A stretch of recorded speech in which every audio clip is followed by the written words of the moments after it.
Hi, everyone, and welcome. I'm Veronica Vargas Stidvent, Executive Director of the Center for Women in Law, and welcome to today's panel discussion, Building Successful Coalitions to Advance Gender Equality.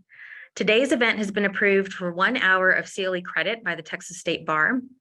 If you're watching us live in Zoom, you'll receive an email this afternoon with information on how to claim your credit. If you happen to be joining us by phone, please let us know that you attended today by sending an email to Center for Women in Law, that's all one word, at law.utexas.edu. And during today's discussion, you can send questions to the panel through the Q&A button at the bottom of your screen.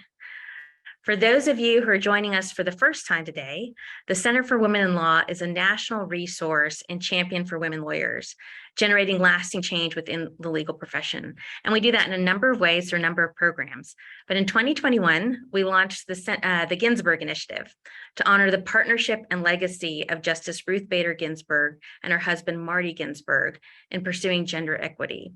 Through the Ginsburg Initiative, the Center advances gender-neutral initiatives that promote gender parity in the legal profession and help realize our vision of a legal profession that exemplifies justice and equity for everyone. I invite you to support our initiative and all the work of the Center by joining our Ginsburg Circle and supporting our work. And I think, yep, it's up in the chat right now. You can see a link on how you can support our work. And so we're very thankful to all of you who help us and who support the Center. And we're especially thankful to today's sponsors for making today's event possible. And so thank you to Toyota and to Bracewell LLP for their support. And now I would like to introduce our panel. So let me begin with Insiya Hussain, who is an assistant professor of management at the University of Texas at Austin McCombs School of Business. Her research focuses on understanding how employees can overcome the challenges of speaking up at work to share their ideas and opinions, advocate social issues, and negotiate for personal rewards. Her research has been published in Academy of Management Journal and Journal of Applied Psychology. Her work has also been featured in the media and practitioner outlets such as Harvard Business Review. Insiya earned her Distinguished Teaching Award at the University of Maryland and is a member of the Editorial Review Board at the Academy of Management Journal and Organizational Behavior and Human Decision Processes. Prior to joining academia, Insiya worked at JP Morgan's investment bank and as a project manager at technology companies. She earned her bachelor's degree in economics from Columbia University and her PhD in organizational behavior from the University of Maryland. So welcome, Insiya. We also have Jim Sandman, who is a distinguished lecturer and senior consultant to the Future of the Profession Initiative at the University of Pennsylvania Carey Law School. He is also President Emeritus of the Legal Services Corporation, the country's largest funder of civil legal aid programs. Jim was president of LSC from 2011 to 2020. He practiced for 30 years with Arnold & Porter and was the firm's managing partner for a decade. During his time as managing partner, the firm was listed multiple times on Working Mothers and Fortune's lists of the 100 best companies to work for, and was honored a record-setting 8 times by the Minority Corporate Counsel Association for the firm's commitment to improving diversity. Jim has served as general counsel of the District of Columbia Public Schools and is a past president of the 110,000-member District of Columbia Bar. He is chair of the advisory board of the Institute for the Advancement of the American Legal System, vice chair of the District of Columbia Access to Justice Commission, and a fellow of the American Academy of Arts and Sciences. He serves on the boards of the Pro Bono Institute and Albany Law School, among other organizations, and he is a 2022 recipient of American Lawyers Lifetime Achievement Award and was named one of the 90 greatest Washington lawyers of the last 30 years by Legal Times in 2008. The Women's Bar Association of the District of Columbia has honored him as a star of the bar. And Jim is a graduate of Boston College, and he earned his JD from the University of Pennsylvania Law School. So welcome, Jim. And we also are very fortunate to have Allison Hsu, who serves as Assistant General Counsel of Toyota Motor North America, Inc. Allison is responsible for Toyota's claims, warranty, lemon law, asbestos, and legal operations groups. During her time at Toyota, Allison has handled a wide scope of legal and advice matters, including high-profile class actions and consumer litigation, product liability and mass tort cases, and government inquiries. She provides counsel and guidance to a broad range of internal business clients with a customer-first approach to challenges and problem solving. She earned her AB from Stanford University and a JD from the University of California at Los Angeles. She joined Toyota in 2008 and relocated with her family from California to Texas. So welcome, welcome all new Texans in 2017. And she has 2 young children. So thank you all so much for joining us. I want to jump right in. We have a lot of ground to cover, and I think people are very curious to hear what you have to say on this topic. So I'd like to begin with Insiya, if you would give us some context. You recently published some research on what makes an effective coalition to advance issues like gender equality. So can you give us a little bit of background on what you found? Yes, absolutely. So first of all, to start, thank you so much for that lovely introduction. It's really an honor to speak with such an esteemed group and in support of such an important mission. So to give some background, in recent years, we know that organizations have increasingly been paying attention to gender equity issues at work. That's why we're all here. But the majority of these sorts of advocacy efforts are being undertaken by women, and in some cases, almost exclusively by women. And you can just have a cursory look at employee resource groups, networking events, and oftentimes panels such as these that all reflect this trend. And so there's been this growing sense that women-dominated efforts aren't enough if you want to get managers, leaders, people in authority to take gender equity seriously as a workplace issue. And so what we've been doing more and more, of course, is asking men to get involved and participate as allies. For instance, through workplace allyship groups, movements like He for She, Lean In Together. But the interesting thing is, it's not clear-cut whether men can help and what their role is. And that's because if you look at both research and the popular media, you find that men face their own drawbacks when it comes to speaking up about gender equity. And that's because it's an issue that's not seen to directly affect them. The idea is, who are you to speak up about this? Why should I listen to you? This is not your issue. It's not your place. What do you know? And so this really raises 2 questions. Do women really benefit from men's participation in the gender equity movement? And if so, what is men's role as allies? What should they be doing? What is their place? And over the course of my research, I find that there are 2 types of legitimacy that matter to effectively selling these types of issues in the workplace. The first is the legitimacy of the messenger, so what I call coalition legitimacy. And the second is the legitimacy of the message, or issue legitimacy.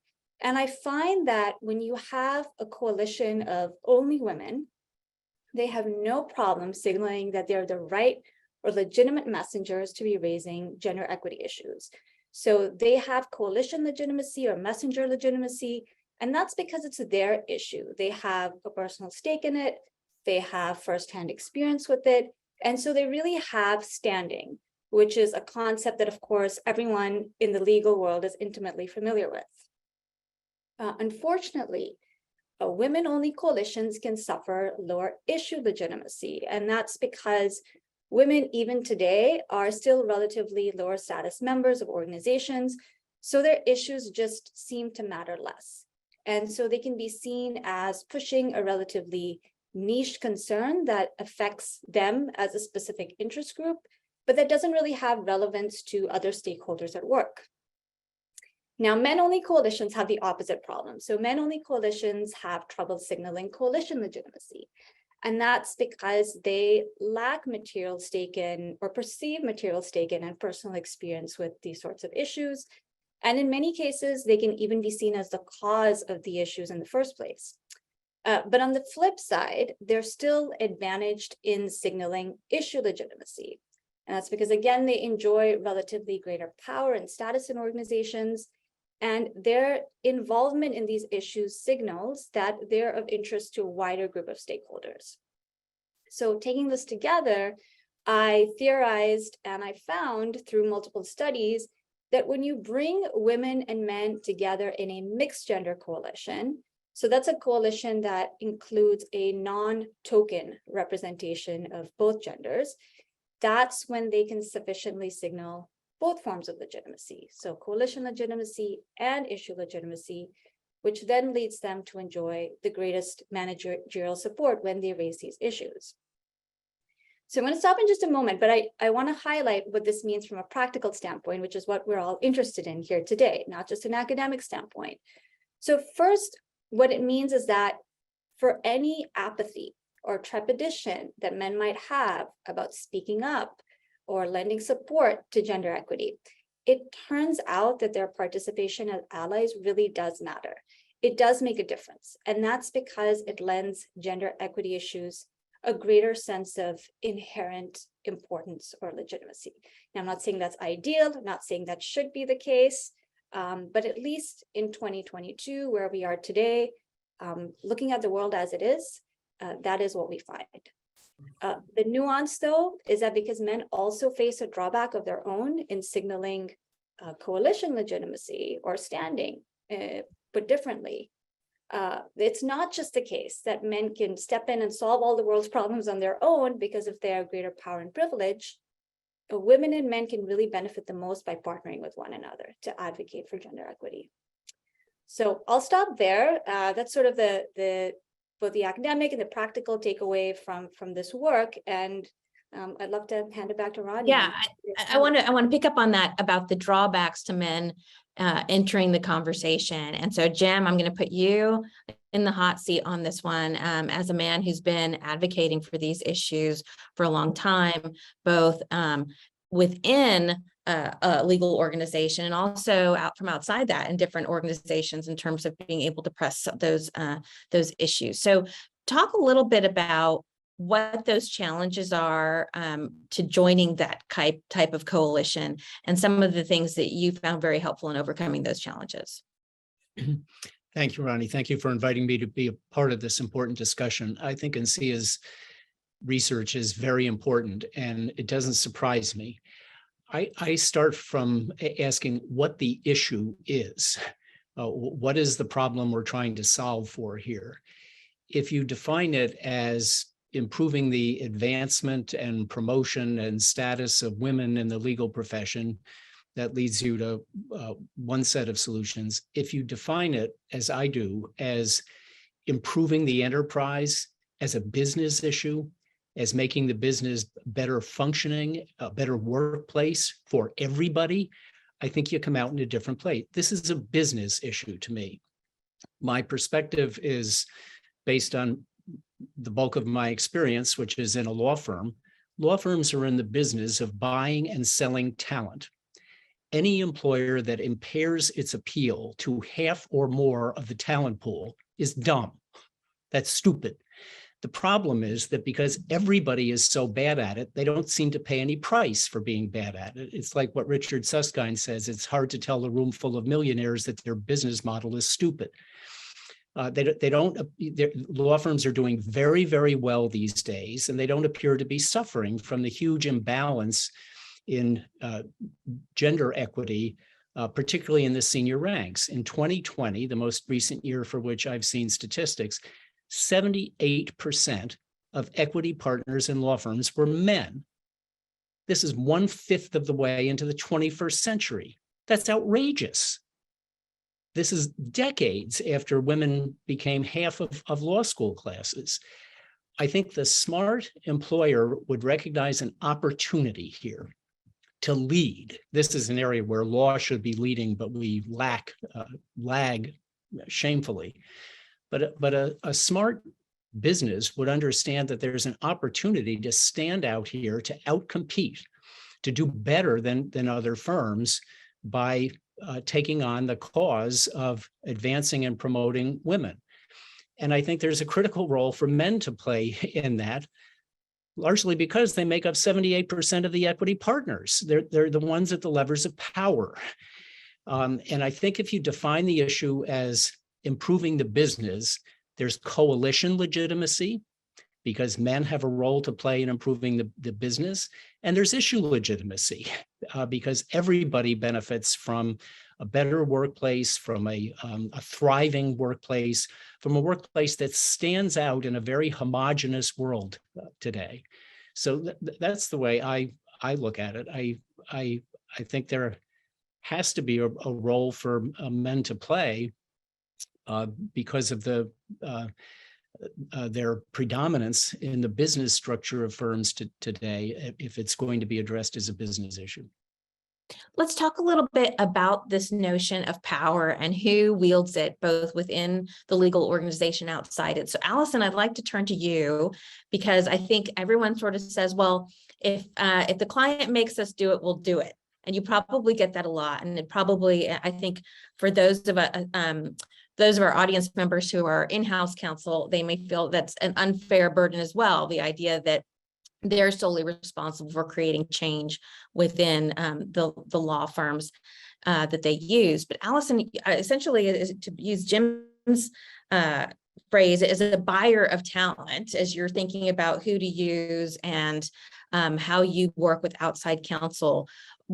What role do outside counsel, what can they play in terms of advancing those changes and making sure that legal organizations are thinking about this in a smart way? Sure. So let me just start by talking a little bit about Toyota and D&I, and our business philosophy at Toyota. It has a deep root. It's deeply rooted in the D&I mindsets. Our core values include acting for others, working with integrity and respect for people. And a lot of that is reflected in, the D&I initiatives that we're all, embracing these days. And I do think that there has to be sort of an organizational push and buy-in to all of these efforts. And so, for example, we have our general counsel and senior vice president is also the chief diversity officer and heads up the pillars that include D&I and social innovation. And that's, Sandra Phillips Rogers, and she is deeply committed to those, to those efforts.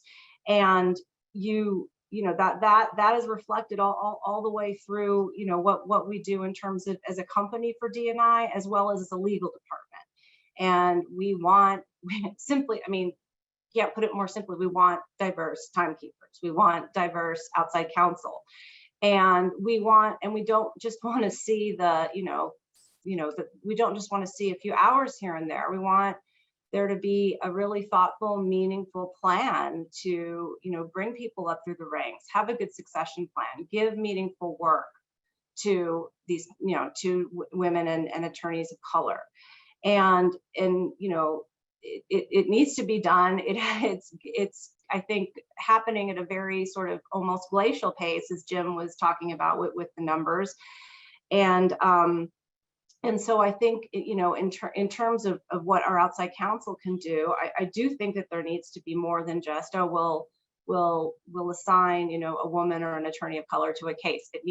There needs to be more of an enterprise-based approach. I mean, firms really need to be, I think, thinking, outside firms can run their business and do what they, think is best. But I think that what we've seen work are the firms that are really committed, to really committed across the board, not just to, saying, sure, we'll staff with diverse and women attorneys. And for example, we right now at TL1 are in the middle of a program that's been a couple, years in the making. It's a really great program to sort of link together, called Counsel in Motion and Carpe Diem. And we are partnering, asking our outside firms to nominate young, diverse lawyers to partner with dedicated TL1 attorney mentors. And we are, the executives are serving as mentors here within TL1. And the law firms are paying to put, it's sort of like a tuition kind of to put these attorneys through this program. And it's a big commitment. They're out of the office for a while. They're, really, it's taking a lot of time, the meetings and the, the cost of the program. But that is something that we had great response from our law firms and wanting to participate and put, get these associates out there and have them develop these skills, how to interacting with clients and business development. And so it's really got to be, I think, from sort of top to bottom, just a full-fledged, effort that needs to take place. Well, you raised this point about integration, and I think that's something that a lot of organizations struggle with because, and so you mentioned that this is an issue that people are seemingly very interested in and care a lot about, but we see a lot of failures, right, in the DEI space.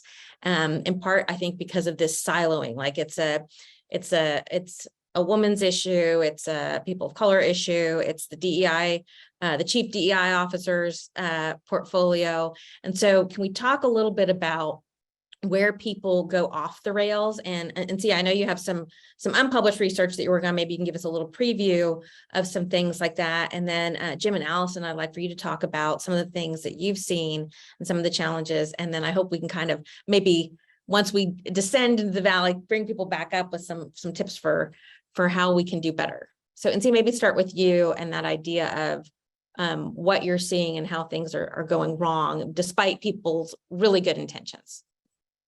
Yeah, absolutely. So I can speak to, DEI in general and the research that we have in general, rather than any specific papers, mine or somebody else's. And what we know is that, again, there's a lot of effort, a lot of money being spent on this. US companies spend upwards of $8 billion. It's going to be 10 or 15 in a few years annually on efforts and specifically on training. And, one of the things that a lot of organizations do is throw money at training. Let's have training sessions, get everybody in a room together, maybe a little bit of role play, a little bit of exercise, a little bit of information, and then send them packing for the day. And we've done our job in terms of, trying to create a more diverse, or at least a more aware workforce.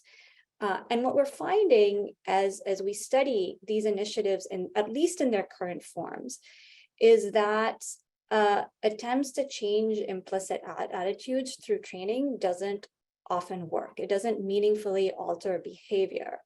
And there's several reasons for this. So first, in general, we know that sort of short-term educational workshops and programs just don't have a lasting effect over time. So whatever we do in organizations has to be, and this is a key point that I'm going to continue to make, is it has to be structural. It can't just be information-based. It has to be in the way we actually run our business, run our organizations from a systems approach. We also find that DI training can even activate stereotypes that previously weren't salient in people's minds. So I actually wasn't thinking about, women in this way, in this gender biased way. But now that you told me, now all of a sudden it's salient to me. So these are very subtle psychological processes. These aren't things that people are walking into the room intentionally thinking that they're going to react in this way, but it's very subtle, and it happens to the best of us and the most well-intentioned of us. It makes us overconfident about the extent to which we've tackled our own biases. We do some of these trainings, we feel like we've checked a box. And now the next time that I'm evaluating a group of resumes or pool of profiles, I feel I'm really not that biased at all. And so I feel a little bit more sanctioned in a way to make what is perhaps a biased decision. And then, of course, some of these trainings can inspire feelings of exclusion and hostility and resistance among dominant group members, who now feel that they're being, discriminated against or not treated fairly in a pro-diversity workplace. And so this doesn't mean that we should dispense with giving people really great information and with workshops, but it does mean that it's not enough. And that we need to do more, and we need to pair that and couple that with structural changes. Jim, was that your experience as you were trying to initiate change within a law firm? And can you talk a little bit about some of the structural changes and some of the things that you tried to implement? Absolutely. I agree with everything that Insiya said.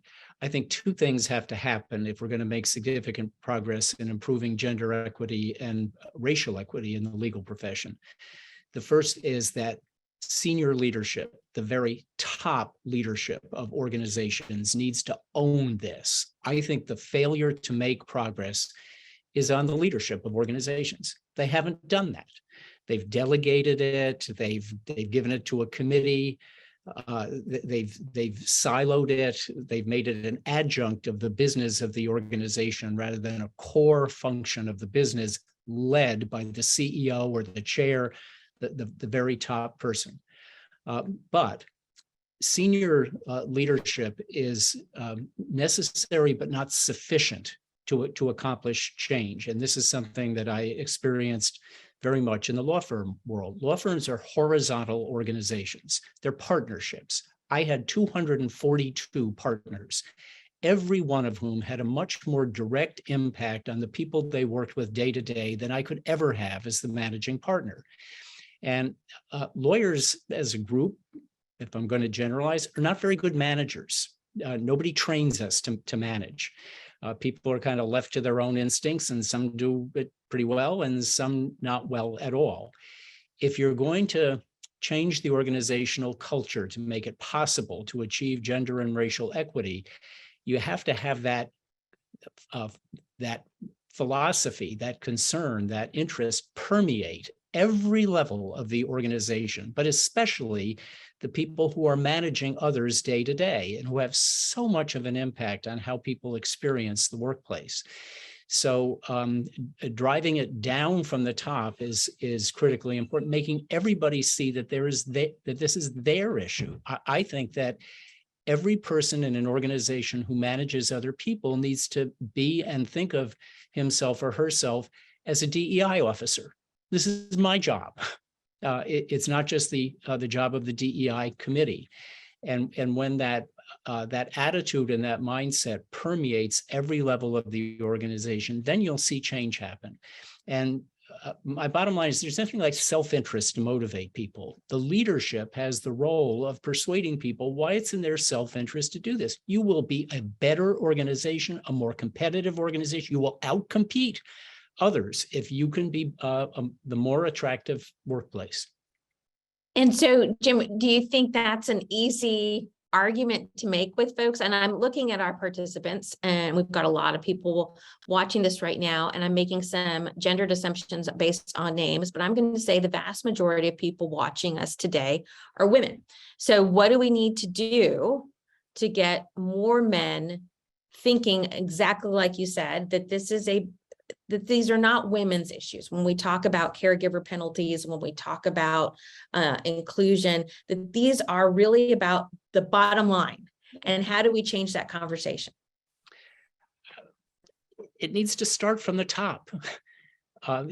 People need to exercise the power of leadership to affect minds on this, to make the case. And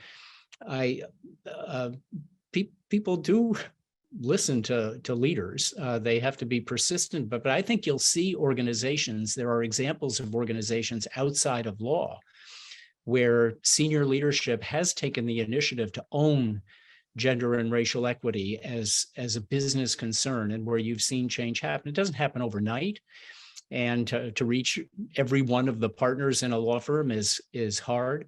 But you can't do it without senior leadership taking a very active, aggressive, visible daily role. So let me throw out a question to you, and maybe Allison, you want to take the first stab at this. In terms of, we talked about how these issues have become more top of mind, perhaps starting with the summer of 2020.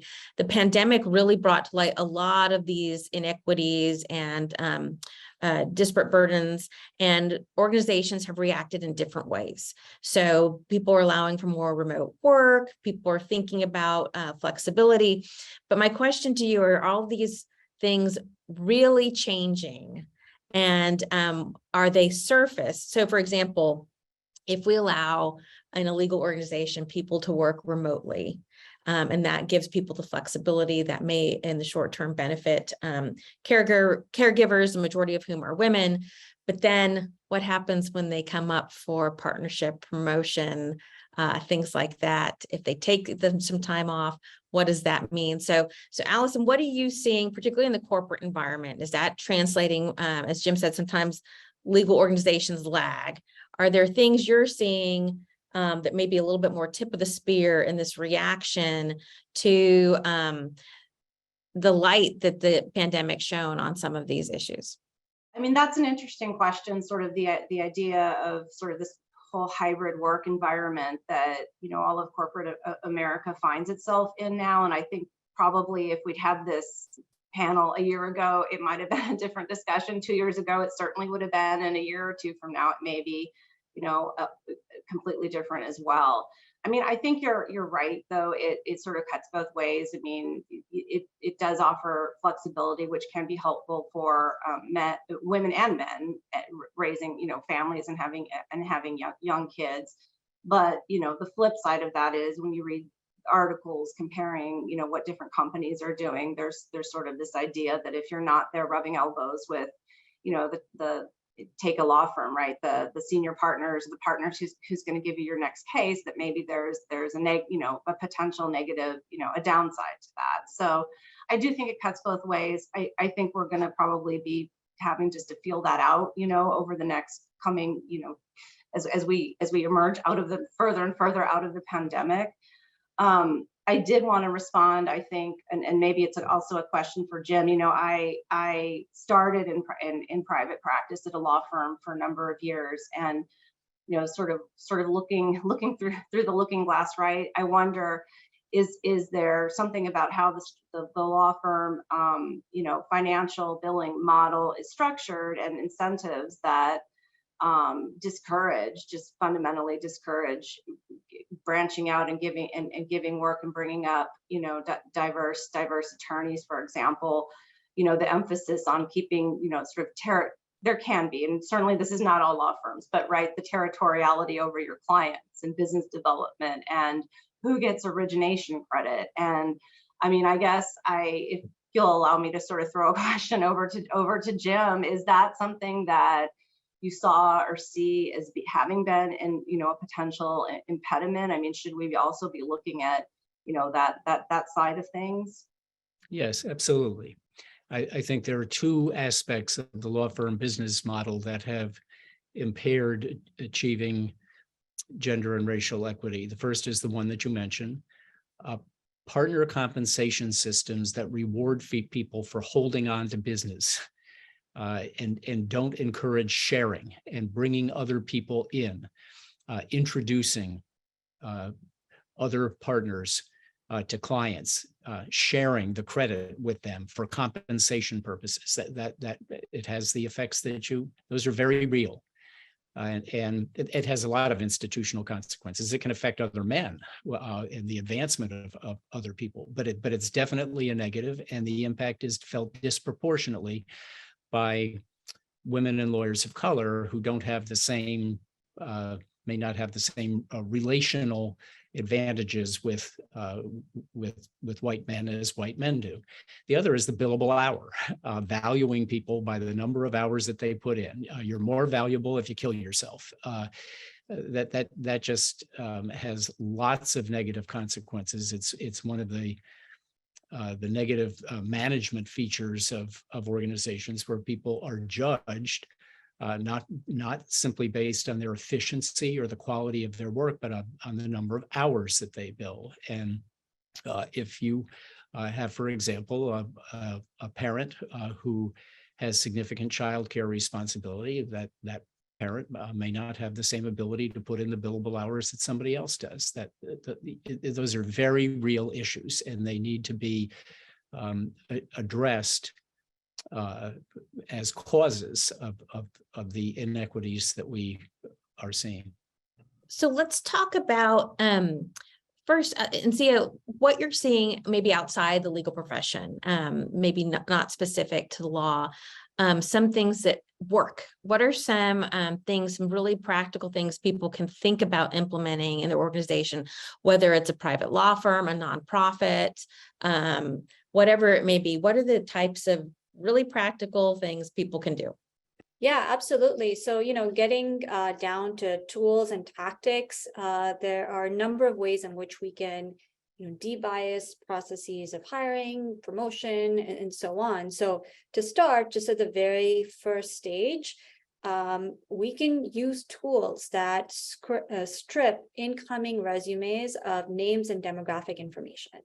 There's tools such as Applied, Gap Jumpers, and so on, that at least at that very first stage of the filtering process, keep employees anonymous of these details. And so you're really focused on credentials. And of course, this may not be practical as you move through subsequent stages of the hiring process, but it at least can help to widen the pool a little bit by way of debiasing.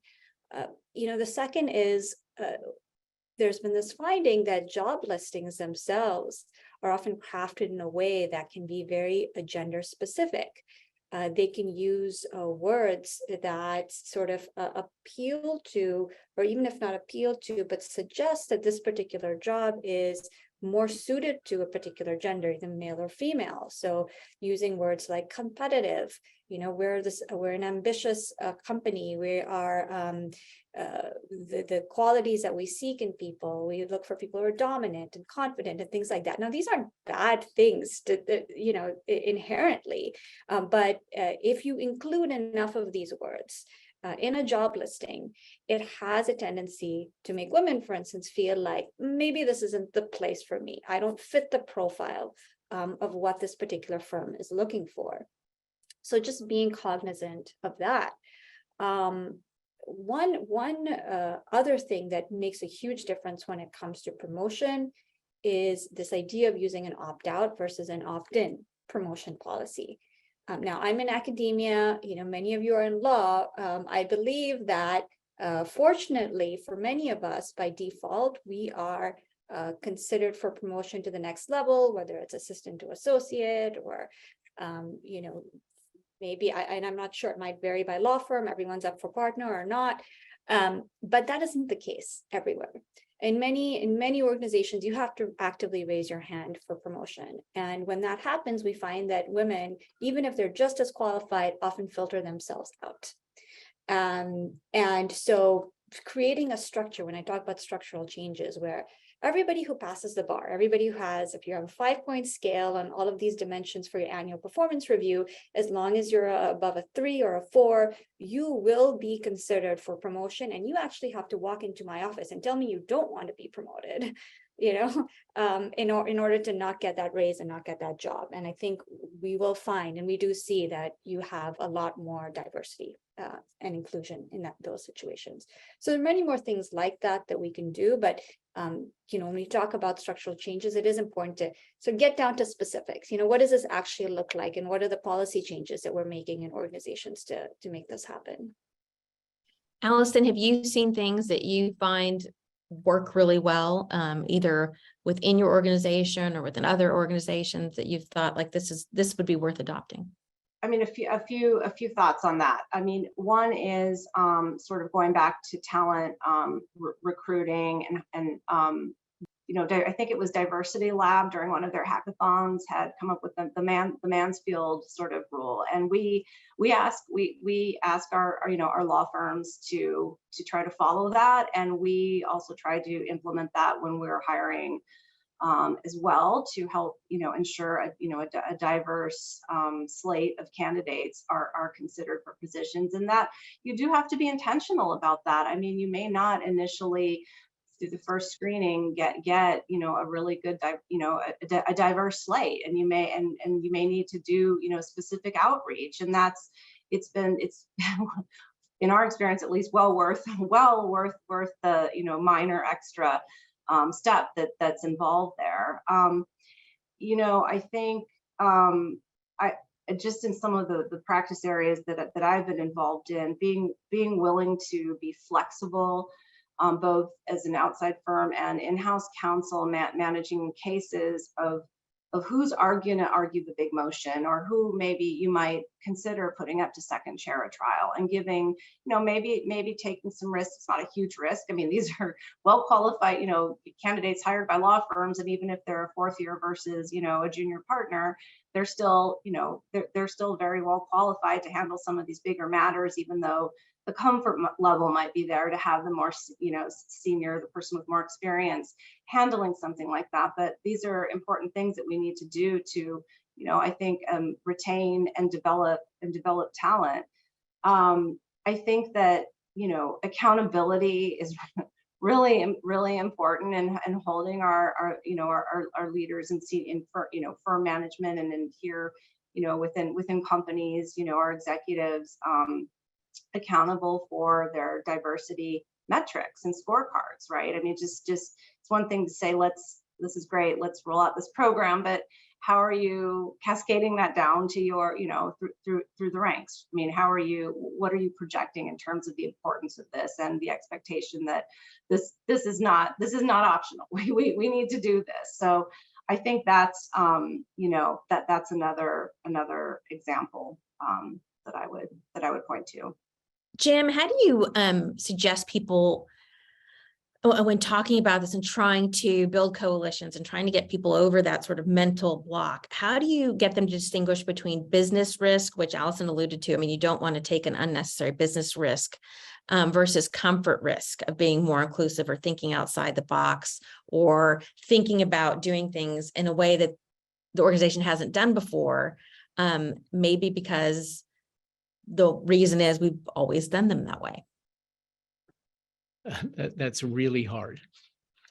There's been a lot of work in recent years in trying to change the hiring practices of law firms to get them to focus more holistically on candidates, to deviate from the conventional class rank, GPA, rank of law school type criteria. And there have been studies done that show that those are not great predictors of success, and that there are other qualities that are better predictors of success, harder to get at, but you can get at them. And law firms have resisted that. They'll, notwithstanding the data that shows there's a better way to do it, they stick to the way they've done it because they've always done it. So there's not any, I wish I could say there's an easy solution to that. There's not. I do think that the business case reinforced by clients is really important. I do think that in the law firm world, you sometimes see partners get cynical about the client insistence on improving diversity and racial and gender equity, because there are some clients that are really serious about it, and some that appear just to be paying lip service to the idea. And when a partner sees that they regularly report to a client figures that don't look very good, and they hear nothing back from the client, no consequence one way or the other, no acknowledgement that they even reported, they roll their eyes at the suggestion that this really matters to clients. The clients out there, and there are a number that are really serious about it, that follow up, the ones that have adopted rewards, financial rewards and penalties for those that don't do well on improving diversity, they get the attention of partners in law firms. So I'd encourage the corporate world to use the leverage that they have to insist. That will get attention. But the ones that claim to be concerned about it and don't follow through, they do harm. Allison, putting you on the hot seat, is that fair? Is it fair to say to corporate clients, like, you have to hold firms accountable? And when you're dealing with outside counsel, can you offer some tips perhaps to other in-house counsel about how you might do that in a positive, reinforcing way that doesn't make people cringe when they start hearing people talk about these kinds of initiatives? I think it's necessary. I mean, it's a part of it's our expectation of the service that we're being provided, is that we will have a diverse, we will have diverse representation. And so I think that, I don't think it's all on us. I mean, right, the law firms play a role too, but I think just as we would communicate, a disappointment in any other area of the legal services that were provided, that's on us to communicate that we're not happy that you haven't been advancing in your diversity, in our diversity goals. But that said, there's carrot and there's stick, right? I mean, that you want to encourage firms. I mean, I'm sure it's not, there are challenges that the firms face, and I think that, what we try to do at least is, sit down and talk and try to understand what they're doing in terms of diversity efforts, trying to offer, the benefit of our, wisdom of what we've, encountered or seen, or resources that we can offer, challenges that they might face. I mean, it might be, if you're talking about a very highly specialized niche area in a particular, region of the country versus, a global law firm, you might be looking at different root causes and different countermeasures. So I think all of that can be done collaboratively and should be, because it may not be a one size fits all solution. But I do think it is, it is on, both sides of the partnership to work on. And see, in the corporate world and outside of the legal profession, are you seeing people who do this really well? And what are the hallmarks of those organizations that do this really well? So we've discussed a number of different points. So if you could clarify by this, which one? So when they talk about building an organization that is highly competitive because it is inclusive, because it is thinking through hiring, promotion, retention, and the workplace environment. So we're thinking about all of those aspects. And I think being a little bit vulnerable, not just as individuals, but as organizations, to think about doing things differently and taking those risks. So is anyone doing this really well, and what sets them apart? There are many companies, it's hard to pinpoint a particular one, because I'm a little bit suspect of, you don't know what goes on internally, and I'm a little bit suspect of some of these lists that come out that say that, this company is, in the top 10 in terms of, it's diversity metrics. And not to say there's not any truth to that. I'm sure something goes into it, but we also know there's a lot of gaming of these lists, and you have some of the biggest organizations with the most resources to throw, whether it's a best workplace list or it's a diversity specific, to get at the top of them. I want to actually, I don't know, this might not be exactly answering your question, but I think it's an important point to make. When we think of businesses succeeding because of the fact that they're managing diversity well, certainly there is a business case to be made. And, Jim spoke to that very eloquently. Just the fact, like, before you even get into the numbers, are you more profitable when you have a more diverse workforce or less diverse workforce? Before we even get into that, and we don't need to, the idea that you're Xing out, half the population or more for consideration because you're not open to DEI is in itself problematic. So just right there, we have the business case. For organizations, people in general who want to go a little bit deeper and who really are curious, do organizations perform better because they are diversity forward? The truth is the answer is a little bit muddy, and we don't actually have a clear picture. We have studies showing, yes, that is the case, and sometimes not so much, or neutral, or a null effect. Now, what do we take from that? Does that mean that we don't invest in diversity initiatives? No, because if we only go with making a business case and we don't look at the ethical case for it, then we're setting ourselves up in some cases maybe for failure, because there's so many things that drive success in business, not just diversity. And it's really holding the imperative for diversity to such a, not just a high standard, to a sort of a purely economic standard.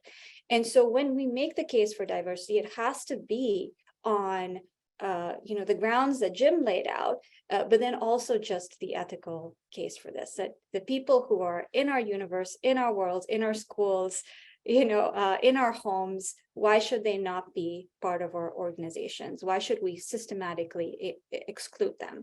And I don't necessarily think that that's a weak case. I think that the more we have panels like this and we start to reframe the issue in that way, we start to realize that it actually can be a strong case, if not the strongest case. So that's something that that I think it's important to emphasize as well. So Jim, I'm going to go back to you to see if you have if you want to respond to the idea of the ethical argument and how effective that is, particularly in a law firm environment.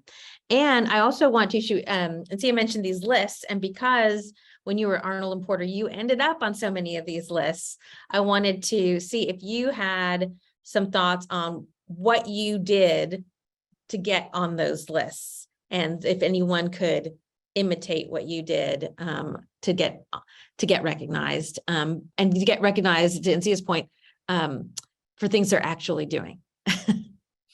I agree with Insiya that what she calls the ethical argument is an important component of the case. In fact, I think there's a risk in relying too much on the economic argument, because it can lead to expectations that people are going to see a quick improvement in profitability. And if they don't, then you may suffer a negative consequences as a result of that. It's both, but both. On things on those lists, Insiya is right. I'd always ask myself, is anybody in the firm going to be surprised that we're on this list?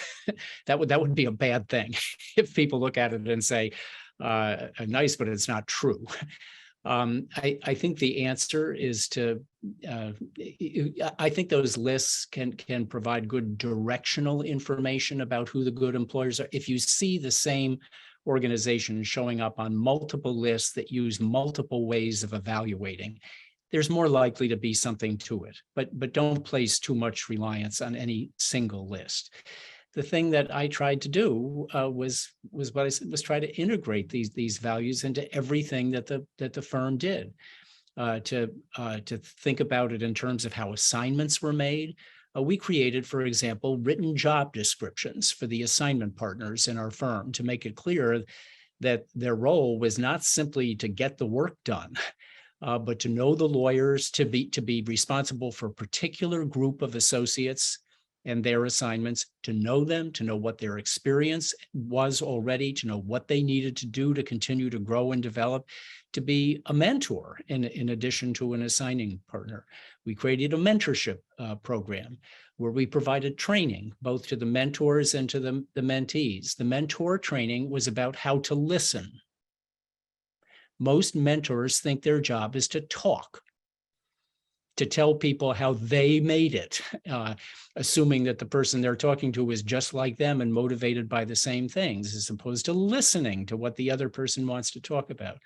So there were a variety of steps that we took to try to implement the overall institutional objective of improving gender and racial equity.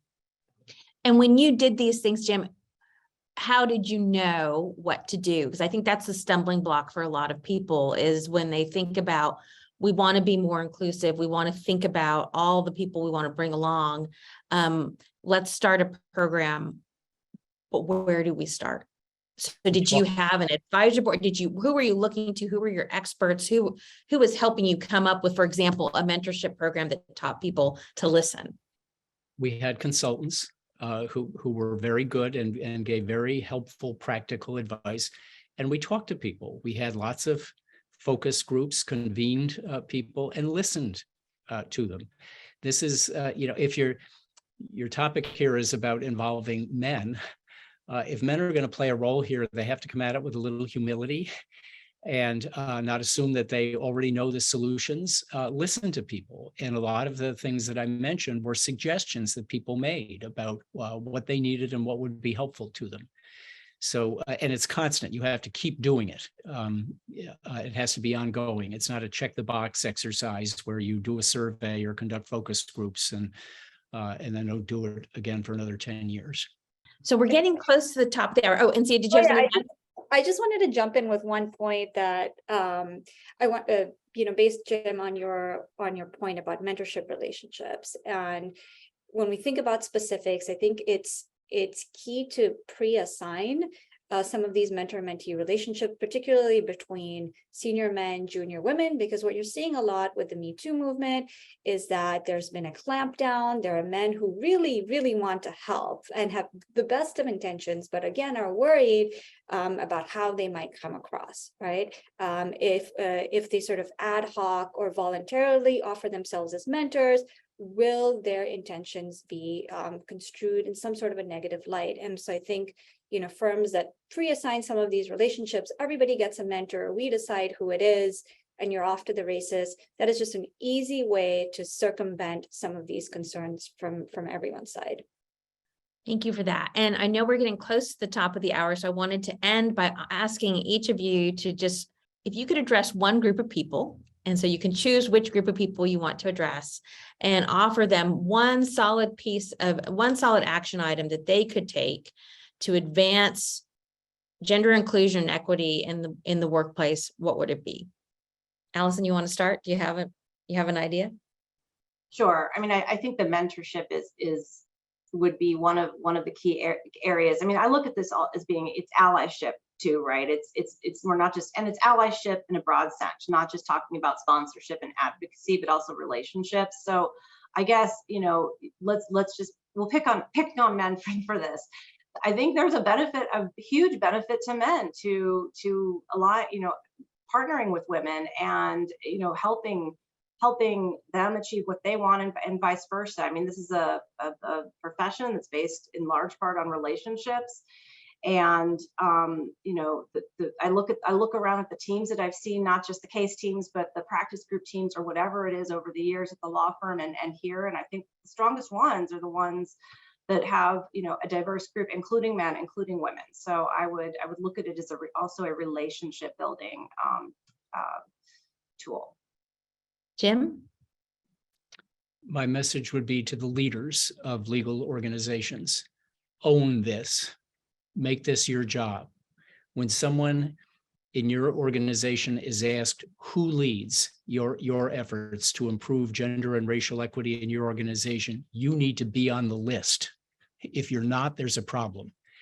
And law should be leading. This is an issue of opportunity. Law should be a leader here, not a laggard. And I wouldn't presume to tell any organizational leader exactly how to do it within their organization.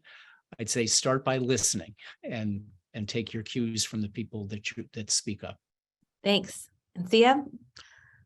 Yes, I'd also speak to leaders of organizations, and I would say focus on structural changes rather than relying on the goodwill of individual actors. So you certainly want the goodwill of individual actors. You want to inform, you want to persuade, and you want to get everybody on board. And then beyond that, the next step is to figure out how you're going to restructure and retool your processes, your policies, your practices, so that all of this flows in a very natural way. So we talked about some of these, the ways that you can do this. Again, how you assign mentorship relationships, how you recruit, how you promote, how you hire. That just makes it easy, because that now is just the way that business is done.